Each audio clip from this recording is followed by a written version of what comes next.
வணக்கம் and welcome to Raji home maker channel.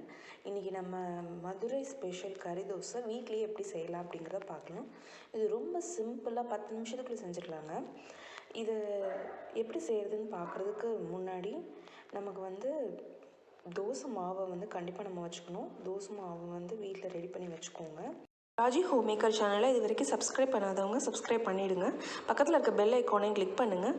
அப்போ தான் நான் என்ன வீடியோ போட்டாலும் உடனே நோட்டிஃபிகேஷனில் வரும். இப்போது ஆல்ரெடி தோசை ஊற்றி வச்சுட்டோம்.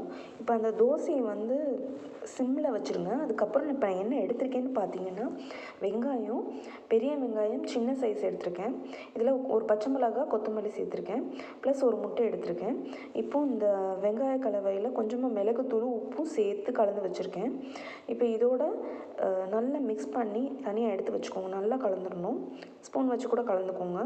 அதுக்கடுத்து என்ன எடுத்திருக்கேன்னு பார்த்தீங்கன்னா, இந்த கறி தோசைக்கு முக்கியமானது இது சிக்கன் சால்னா இல்லை சிக்கன் குழம்பு, ஏதாவது மீதமான சிக்கன் குழம்பு கண்டிப்பாக வீட்டில் இருக்கும்ல, அதில் இருக்கக்கூடிய போன்லெஸ் பீசஸ் எடுத்து சின்ன சின்னதாக கட் பண்ணி வச்சுருக்கேன். இது இந்த கறி தோசைக்கு ரொம்ப இம்பார்ட்டண்ட். அதை எடுத்து வச்சுக்கோங்க. இப்போ இதை எப்படி செய்கிறதுங்கிறத நம்ம பார்க்கலாம். முதல்ல அடித்து வச்சுருக்கிற முட்டை அந்த கலவையை முதல்ல ஊற்றிடணும். இந்த தோசையோட விளிம்பு மட்டும், தோசை ஊற்றும் போதே தோசையோட விளிம்பு மட்டும் திக்காக இருக்கிற மாதிரி பார்த்துக்கோங்க. ஏன்னா அப்போ தான் நம்ம உள்ளே போடக்கூடிய அந்த மிக்ஸ் வெளியே வராமல் இருக்கும். இல்லைன்னா வெளியில் கலண்டுரும். இப்போ அதை லேசாக அந்த தோசை கரண்டியை வச்சு சமப்படுத்தி விட்டுடுங்க. இப்போ அடுத்து நம்ம எடுத்து வச்சுருக்கிற சிக்கன் சால்னா அந்த கலவையை ஊற்றிடலாம். ஊற்றிட்டு மூடி வச்சுருங்க. ஏன் மூடுறோம் அப்படின்னா, கீழேயும் மேலேயும் வேகணும். சிம்லேயே வச்சுருங்க, ஹை ஃப்ளேமில் வச்சிடாதீங்க. கொஞ்சம் நேரம் இது வேகட்டும்.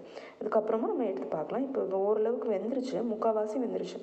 இப்போ நம்ம என்ன பண்ண போகிறோம்னா, தோசை கரண்டியை வச்சு முதல்ல சுற்றி எடுத்து விட்டுறணும். அப்புறம் மிடில் தோசை கரண்டியை வச்சு திருப்பணும்.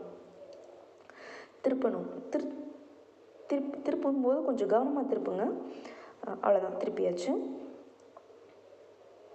இது ஸ்டார்டிங்கில் கொஞ்சம் டிஃபிகல்ட்டாக இருக்கிற மாதிரி தெரியும். ஆனால் செய்ய செய்ய உங்களுக்கு பழகிடும். இப்போது என்ன பண்ண போகிறோம், இது நம்ம பிளேட் பண்ணுறதுக்கு முன்னாடி திருப்பணும். கவனமாக திருப்புங்க. லேசாக ஒரே ஸ்ட்ரோக்கில் திருப்பணும். மிடில் வச்சு டப்புன்னு திருப்பிங்க. அவ்வளோதான், முடிஞ்சிருச்சு. இப்போ இதை பிளேட்டிங் பண்ணிடலாம். இப்போ சூப்பரான கறி தோசை ரெடி ஆகிடுச்சு. இதை பிளேட்டிங் பண்ணிவிட்டு எப்படி இருக்குன்னு பார்க்கலாம். இப்போது சூப்பரான கறி தோசை ரெடி ஆகிடுச்சு. இதை பிளேட்டிங் பண்ணியாச்சு. இந்த ரெசிபி உங்களுக்கு பிடிச்சிருக்குன்னா ராஜி ஹோம் மேக்கர் சேனலை லைக் பண்ணுங்கள், ஷேர் பண்ணுங்கள், சப்ஸ்கிரைப் பண்ணுங்கள். பக்கத்தில் இருக்க பெல் ஐகானை கிளிக் பண்ணுங்கள். கமெண்ட் பாக்ஸில் கமெண்ட் பண்ணுங்கள்.